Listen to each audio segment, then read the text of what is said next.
It is amazing to me how stupid people are. And I don't just mean stupid, I mean stupid and ignorant. And what I say about that is very simple in terms people understand. They think that everything that Donald Trump is doing, they're happy. They're finally saying, finally he's taking action. Finally, a president that is keeping his promises and is doing exactly what he said he would do. And that's all very well and good.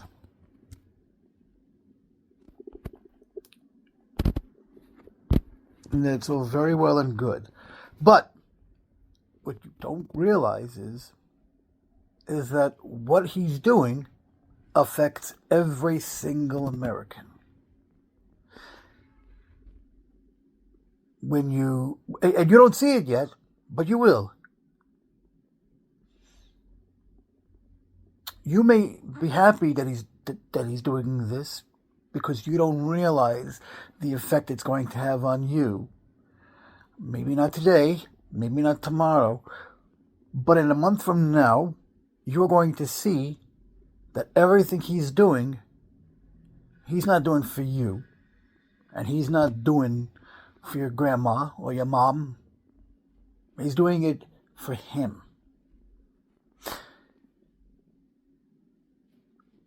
He can't take away funding that's already been appropriated by Congress. That is a law. Once Congress appropriated that money for these programs that actually we do pay for with our tax dollars, so once Congress appropriates this money for these programs, it is a law and nobody can take it away. And if you're a president, you should know this, right? Even if you don't like it, there's likely ways to go about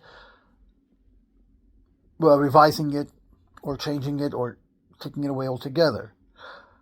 But to just blatantly take it away and give absolutely no explanation as to why, that's just cruel.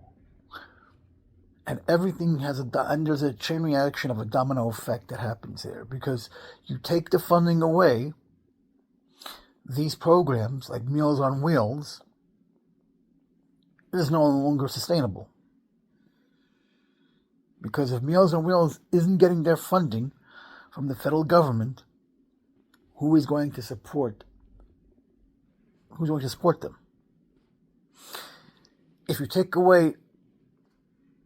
If you're ripping away everyone's medical insurance, and by the way, that was a cruel, sneaky way to get rid of Obamacare, by just ripping everything away and taking away everyone's insurance, which means you basically are going to kill people, because people are relying on their insulin for diabetics.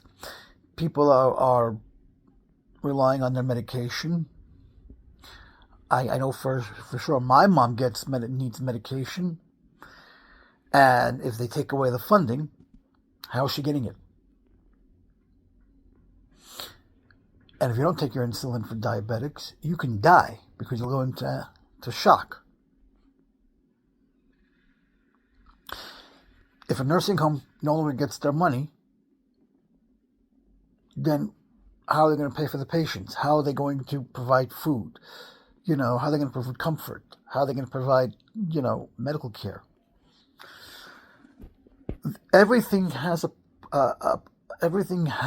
a reason why it exists. Donald Trump was quoted earlier today. I happen to have quoted because I was testing something out, and Hype Adam says, "Why do we need Social Security and why do we need Medicaid?" I think that is the most stupidest question you can get asked by a president of the United States. Why do we need Social Security? And why do we need Medicaid? Well, if we don't need Medicaid, then why do you need Medicare? If you don't need Medicare, why do we need Blue Cross Blue Shield? If you don't need Blue Cross Blue Shield, why do you need medical insurance? Why don't we just do what Canada does and other countries do, which is free healthcare for all? Social Security is needed because those are disability checks that come every month for people who can't work. Medicaid is Medicaid is medical insurance that's provided by the states, that's funded by the government, that's funded by the federal government. Medicare is for senior citizens. Blue Cross Blue Shield is privately owned, but they get their funding from the government. Do you see how everything here relates? If you chop one, then the other one goes too. And then the other one, and the other one. They're all related. Because if you don't get your funding from Meals on Wheels or the hospitals, then you don't have a payroll either. Because when you make a budget, your budget gets submitted. And based on that budget, that's how much you get allocated to spend. That is how Congress works.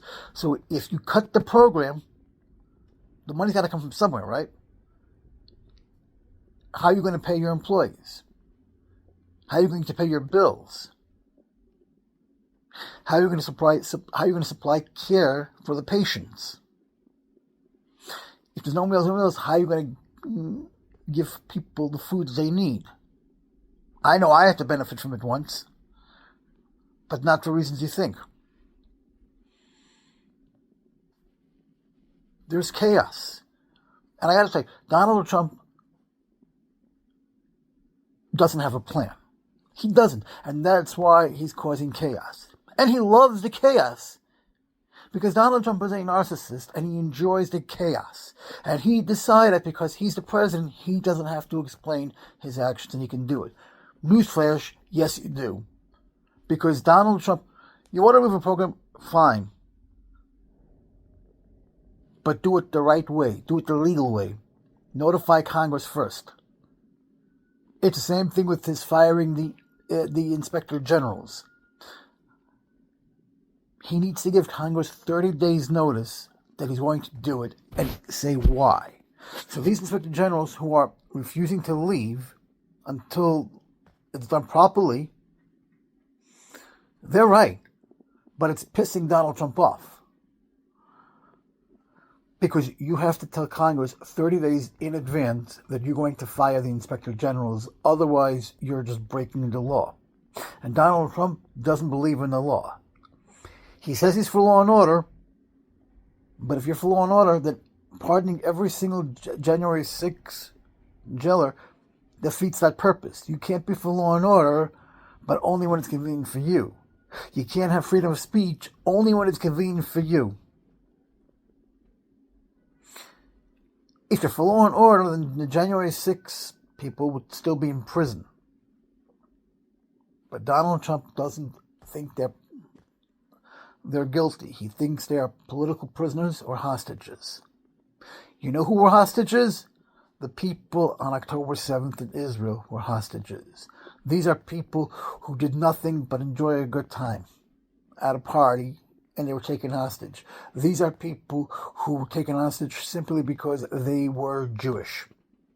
Simply because they are Jewish, Simply because they are Jewish. That's the only reason. Those are hostages. January 6th were never hostages nor political prisoners. You know what a political prisoner is? Someone who's taken prisoner for political reasons. That's what you call a political prisoner. A hostage is someone who's being taken against their will. That is the difference. So to call January 6th people hostages is an insult to the Jews who were taken hostage on October 7th. And as a Jewish person, I get offended at that. Because January 6th, they're not hostages. They're not political prisoners. You call them what they are. Criminals. And in fact, I had this conversation with somebody this morning when they said to me, they aren't criminals. And I said, if they're not criminals, what do you call them? He couldn't answer me. And I said, if they're not criminals, then who the heck did they build those gallows for, if not for the vice president? He couldn't answer me. He couldn't answer me because there is no answer. Because he knows I call them out, and he knows that he doesn't have one. And if they're not criminals, then why were they in jail? Criminals don't go to jail. Criminals don't go to trial.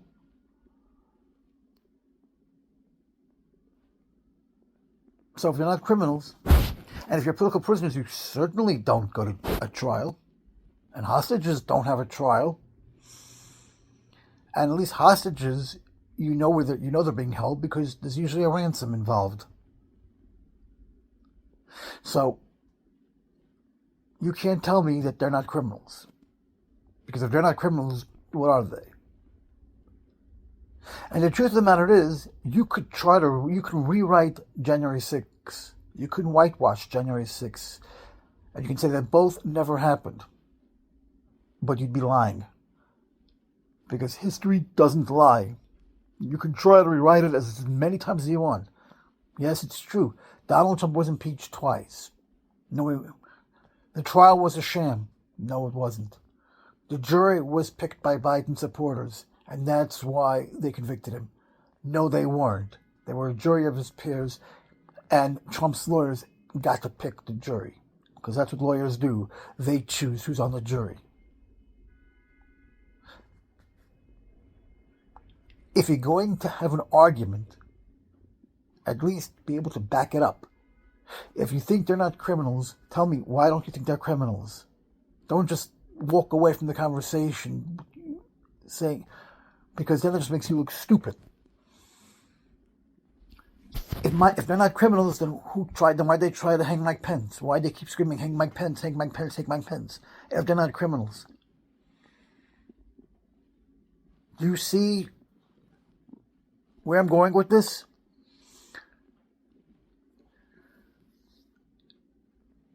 You could say whatever you want, but video footage doesn't lie, and neither does history.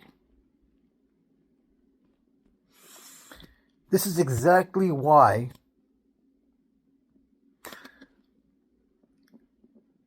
innocent people die. This is exactly why we had not the rise of Nazi Germany, because Hitler was a master manipulator, and people listened to him, and he said everything that they were thinking, and then some.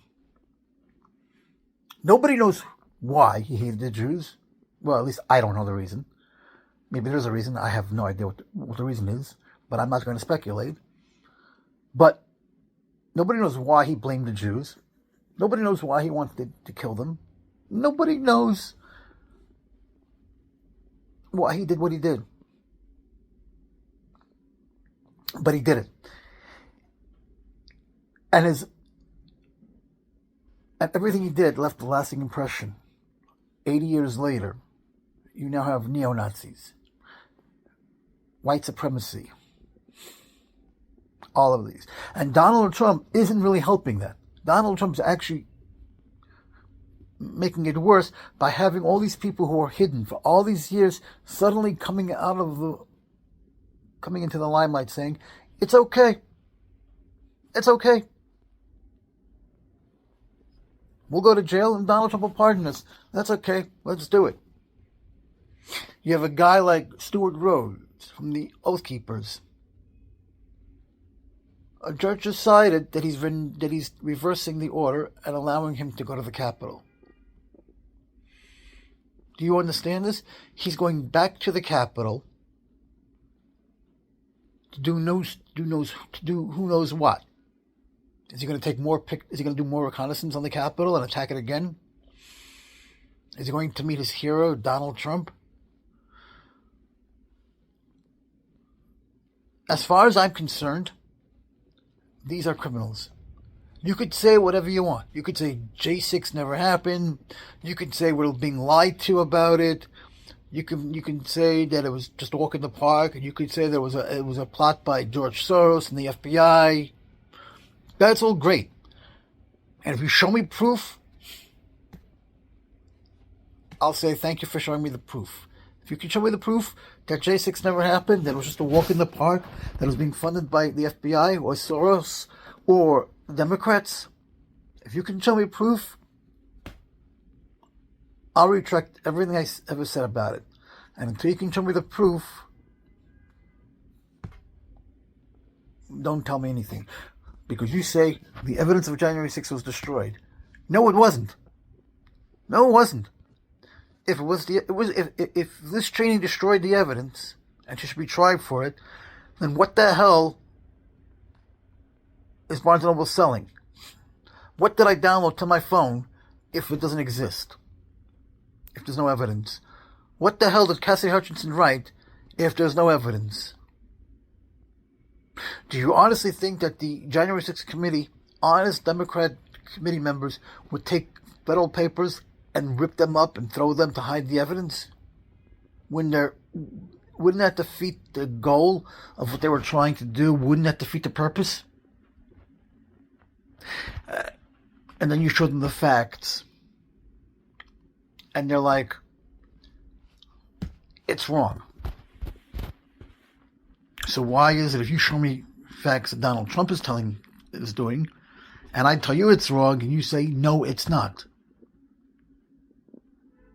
And I said with January 6th, I said they're criminals, and that's not me talking, that's the Constitution talking. And if you want to argue with the Constitution, by all means, you can do that.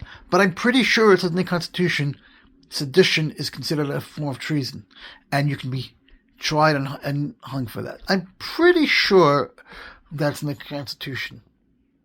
Now, I could be wrong, but silly me, what do I know about the Constitution? I'm only an American citizen for 45 years, so, apparently MAGA people know better than me, so what do I know? And that's the point. People were warned about people were warning others by saying, if Donald Trump says he's going to do what he says he's going to do if he's president, you should take him at his word. And people said, oh, it's just talk, he's not going to do anything, because Sleepy Joe did nothing. And here we are. People said and you remember, Donald Trump said he had nothing to do with Project 25. He knew nothing about it. He knew nothing about it, and he's not involved in it. I hate to burst people's bubbles here, but he knew damn well what it was. He knew everything about Project 25, and yes, he was involved in it. It's 925-page manifest, and he wants to make it the new Constitution of the United States. That is what he's trying to do, and he's already done at least 7 of those. He took away civil rights from people. He's taking away DEI. And people don't know the severity of this. And I had this conversation with somebody yesterday. It was a very peaceful conversation about DEI. And I said very clearly, until Donald Trump came into the picture, I had no idea what DEI was. I had never heard of it before. And I bet you 99% of the population had no idea what DEI actually was. But Donald Trump said what it was. And all of a sudden, people hate it, and people don't like it, and people don't want it. Because they are brainwashed into thinking that. Because how can you not... Because if you don't know what something is, and suddenly somebody tells you, this is what it is, and it's bad, and suddenly you say, oh, is that now? All right, I guess we got to get rid of it. But how is it you never knew about it, and suddenly Donald Trump tells you about it, and suddenly you know everything there is to know about it, and because the bad man says it's bad, and we gotta get rid of it. Facts matter, ladies and gentlemen, and so do... Facts matter. And so does an education. DEI is very simply diversity, equality, integrity. 3 things this country... It's basically affirmative action. It's basically what it is. And Rosa Parks is responsible for that. Because had she not sat on that bus and had she moved, who knows who we would be today. Because Governor George Wallace said, segregation today, segregation tomorrow, segregation forever. And that statement alone tells you that he was a huge racist. And as you see, segregation is the way of the dodo bird. If Donald Trump is trying to bring it back, I wish him good luck. Because DEI is not a bad thing. What's wrong with diversity? What's wrong with equality? And what's wrong with integrity? And I get it. You know, when you go to a job and you get an application that says we are an equal opportunity employer, we do not discriminate against race, religion, creed, identity, and all that stuff. And you know how if you can't work because of your religion or something, you need to get a letter to prove that? Well, here's a wake-up call for everybody. With DEI gone, that's no longer necessary. An employer can now fire you for any reason whatsoever. You're Jewish? Goodbye. You're black? I don't like blacks. Get the hell out of here. You're Muslim? Oh, you're a terrorist. Get out of here. Oh, you're a woman? Your place is in the kitchen. Goodbye. That's essentially what an employer can do now. Because they're not an equal opportunity anymore. And they're not inclined to uphold that because there's no such law anymore. And so if you bring a letter from a rabbi or a priest, the employer can say, okay, but I only want white people here. And I want white people who can work.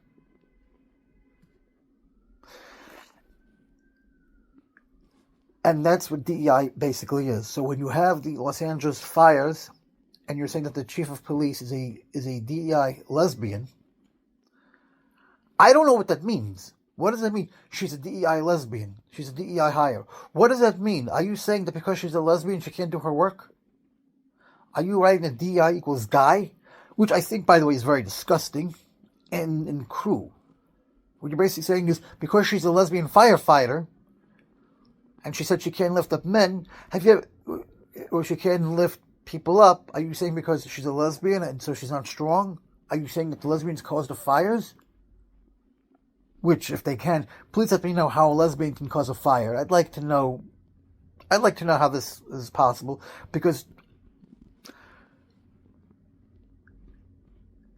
it's the same thing with the woke. Woke is a word that's been around for many years.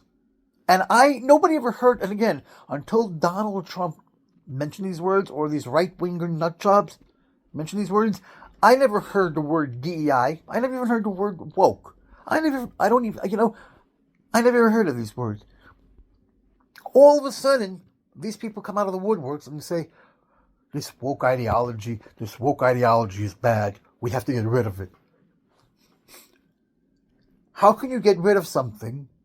How can you say it's bad if you don't even know what it means? Now, I'm not saying I know what it means, and I don't think it really matters. I do know it's in the dictionary, but how can you say you don't like something if you have no idea what it means? I'll repeat this. 95% of the population had no idea what DEI actually meant. Nobody, including myself, didn't know what DEI means. Donald Trump finally comes in and says, or maybe even some right-wingers had said it, and Donald Trump picked up on it and said about DEI is bad.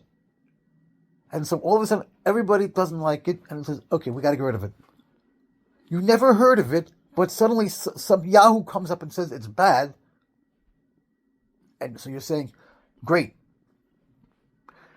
This is what brainwashing does to you. They make you can no longer think for yourself, and you no longer have the freedoms, because you're now having somebody think for you. Then now you have somebody telling you now what to think, what to breathe, what to say.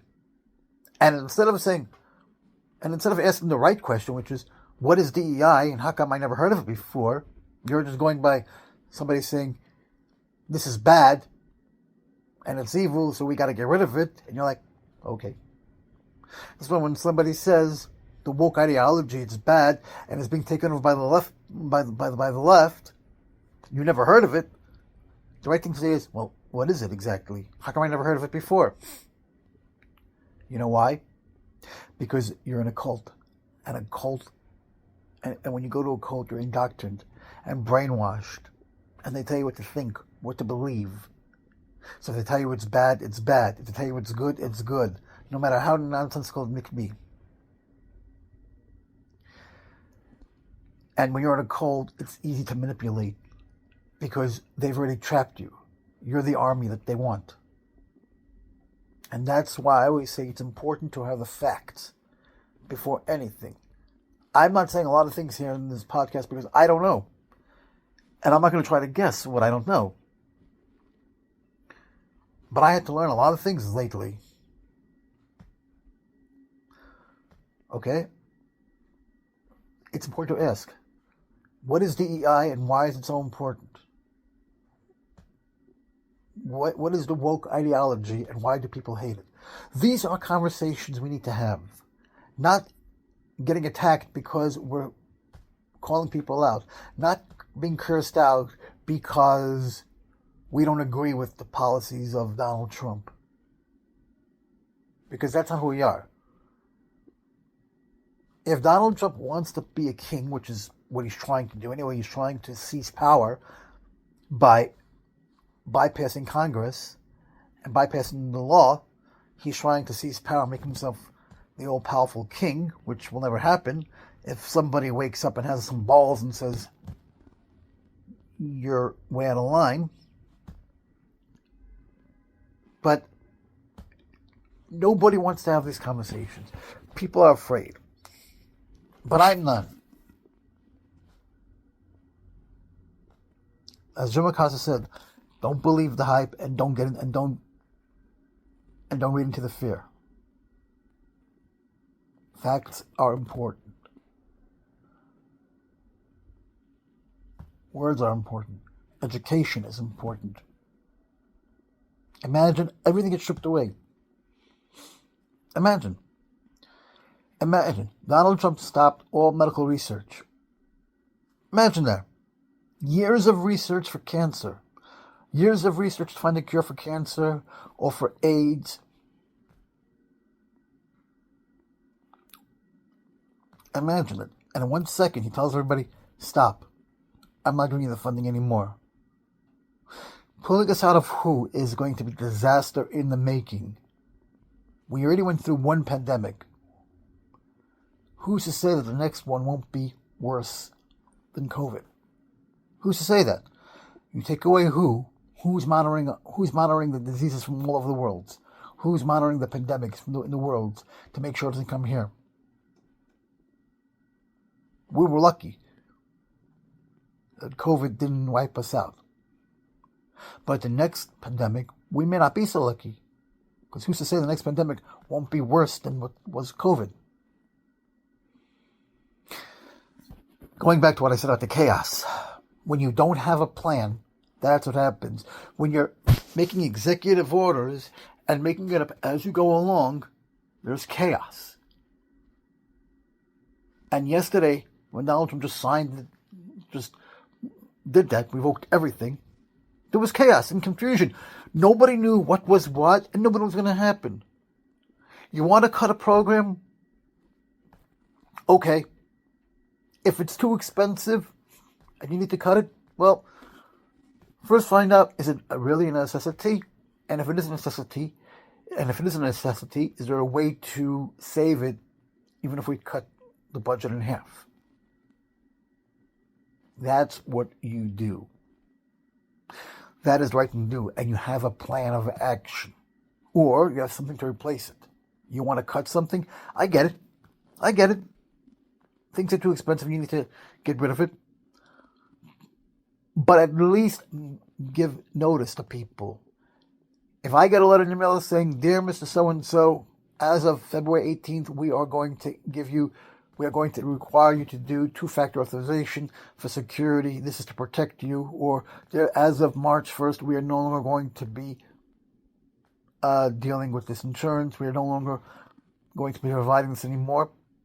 And you've already told me, you've already sent me the letter, and you've already informed me that in 2 months' time, which means you give me the chance to make alternate arrangements. You give me the chance to find a new company. You give me the chance to find a backup. Because that's the right thing to do. I'm going to say this because I want to and because it's important. But without clear guidance, there's chaos. Without clear guidance, people will be confused. Without communication, you're going to get into fights. You're going to get into battles. And without clarifying, you're just going to keep assuming based on what was implied or based on what was said earlier. People are not commodities. People are people. And when you start taking away things from them that they need, you're essentially telling them to go fuck themselves, and you're essentially going to kill them. Because if you take away a necessity that they need to survive, and suddenly they don't have it anymore, and they can't get it anywhere else, you're basically saying to them is, you're old anyway, so who cares if you die? Right? No, it doesn't work that way, my friends. When all these programs were created, whenever they were created, food stamps, Medicaid, Social Security, whenever these programs got created, there were reasons behind them. They didn't just one day wake up and say, hey, let's give out disability checks. There were reasons behind, let's just give people free money to buy food. No, there were discussions behind it. What led to them, I don't know. But there were discussions. And it was voted on in Congress, the Senate. That was discussed. And here we are. Why can't Donald Trump do that? You can't just throw someone into the water. You can't just hire somebody at a job and expect them to know what to do. You can't put somebody into a job, like say a warehouse job, tell them to go ride the forklift and expect them to know how to drive that forklift and expect them to know how to operate the forklift. You can't expect that, because then if something happens, they're going to say, well, if you don't know how to drive the forklift, why did you do it?